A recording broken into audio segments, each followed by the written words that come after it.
دي. دغه تصویر نه تاسو اندازه واخلئ چې دغه ماشوم څومره وهلی شوی دی. د هغه په مخ دغه چاپونه د تشدد دا حل و چې یاره د سره خو کافي تشدد شوی.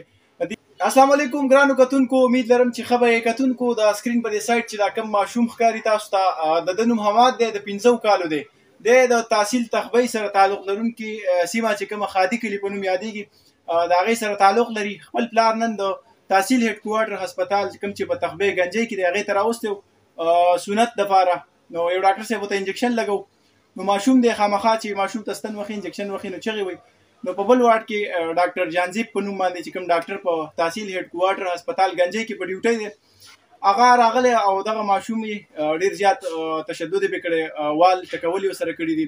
دغه تصویر نه تاسو اندازه واخلئ چې دغه ماشوم څومره وهلی شوی دی. د هغه په مخ دغه چاپونه د تشدد دا حل و چې یاره د سره ښه کافي تشدد شوی. په دې باره کې د پاکستان انټرنیشنل هیومن رایټس چې کوم صوبایي کوارډینیټر دی زاهد حسین صافي هم دغه موقع لیدلی دی، د ایم اس سره میټینګ کړی دی. هغوی له پوره یقین دهاني ورکړي چې د دغه ډاکټر خلاف به موږ فوري قانوني کاروایي هم کوو، دغه ډاکټر به خپل انجام ته رسو. بیا چې کوم د تخبۍ ډي اس پي دی بشیر یوسفزی صاحب، هغوی سره هم دغه زاهد حسین صافي چې کوم کوارډینیټر دی د پاکستان انټرنیشنل هیومن رایټس هغوی سره رابطه کړې. هغوی هم له پوره یقین دهاني ورکړې ده. خو دغه شاټ شان میسج لرالم چې یاره په پاکستان کې ځای په ځای ظلمونه شروع دي، د ماشومانو سره د ماشومانو غواکاري هم شروع ده. بیا ډاکټر ته کوم ته چې مسیحا وایي که نه، نو هغه هم جلاد جوړ شو، د دغه ماشوم سره یې دومره ظلم وکړو، دومره تشدد یې پرې وکړو.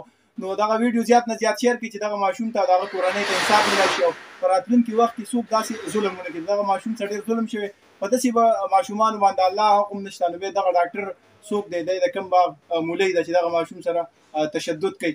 ویډیو زیات نه زیات شیر کړي چې د ډاکټر جانزیب خلاف قانوني کاروایي شي. کومې ادارې دي، کوم سټیک هولډر خلک دي، کوم په ادارو کې ناست دي چې دغه سړی خپل انجام ته ورسېږي چې په راتلونکي وخت کې څوک د داسې کار سوچ هم نشي کولی. ډېره مهرباني دا ویډیو زیات نه زیات شیر کړي چې دغه ماشوم ته د هغوی کورنۍ ته انصاف میلاو شي. ډېره مننه، شکریه.